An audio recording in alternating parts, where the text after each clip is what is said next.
నాలుగవ హదీస్ చూద్దాం. ఔజు బిల్లాహి మినష్ షైతానిర్ రజీమ్ బిస్మిల్లాహిర్ రహ్మానిర్ రహీం. ఖాల రసూలుల్లాహి సల్లల్లాహు అలైహి వసల్లం మన్ మాత లా యుష్రికు బిల్లాహి షయ్యన్ దఖలల్ జన్న వ మన్ మాత యుష్రికు బిల్లాహి షయ్యన్ దఖలన్ నార్. ఈ హదీస్ యొక్క అనువాదం చూడండి. ఎవరైతే షిర్క్ చేయకుండా అంటే అల్లాహ్తో పాటు ఎవరిని భాగస్వాములుగా చేయకోకుండా మరణిస్తాడో అతను స్వర్గంలో ప్రవేశిస్తాడు. అలాగే మరెవరైతే అల్లాహ్తో పాటు భాగస్వాములుగా ఎవరినైనా చేసి మరణిస్తాడో అతడు నరకంలోకి ప్రవేశిస్తాడు. ఈ హదీస్ మనకు సహీ హదీస్ ముస్లిం షరీఫ్లో ఉంది. ఇందులోని పదాలను ఒకసారి చూడండి. మీకు ఇంతకుముందే చెప్పాను, మన్ అనేది ఎప్పుడైతే వస్తుందో దాని అర్థం ఎవరు లేదా ఎవరైతే అని తీసుకోవచ్చు. తర్వాత వచ్చిన పదం ఏమిటి? మమ్ మాత. అక్కడ మన్ అని ఉంటుంది, తర్వాత మాత అని ఉంటుంది. నూనె సాకిన తర్వాత మీమ్ వస్తుంది కాబట్టి అక్కడ మీకు హదీస్లో తష్దీద్ లేకపోయినా సరే మీరు తష్దీద్ ఇచ్చుకోవాలి.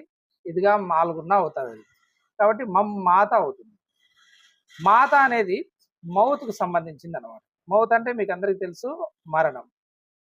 ఎవరికైతే మరణం వస్తుందో ఎలాంటి స్థితిలో? లా లా అంటే లేదు, కాదు. లా యుష్రికు బిల్లాహి. ఇష్రిక్ అంటే షిర్క్ చేయడం. లా ఇష్రికు బిల్లాహి అంటే అల్లాతో పాటు షిర్క్ చేయకోకుండా. ఎవరిని? లా ఇష్రికు బిల్లాహి షయ్యన్. షై అంటే ఏదైనా ఒక వస్తువు లేదా విషయాన్ని మనం ప్రపంచంలో ఉండే ప్రతి దాన్ని మనం షై అనొచ్చు. ప్రతిదీ కూడా ఒక షయ్యే.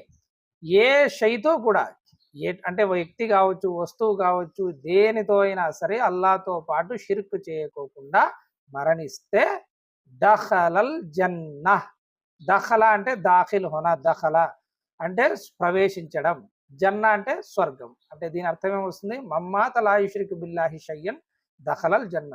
అంటే ఎవరైతే మరణిస్తారో అల్లాతో పాటు దేనిని కూడా షరీక్ చేయకోకుండా, షిర్క్ చేయకోకుండా, భాగస్వాముల్ని చేయకోకుండా దఖలల్ జన్న స్వర్గంలో ప్రవేశిస్తారు.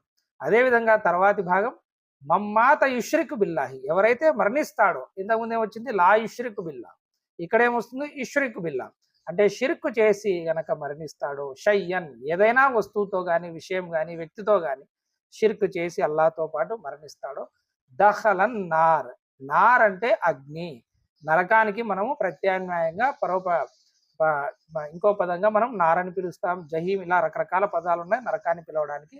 అందులో ఒకటి నరకాగ్నికి సంబంధించి నారని సింపుల్గా చెప్తాము.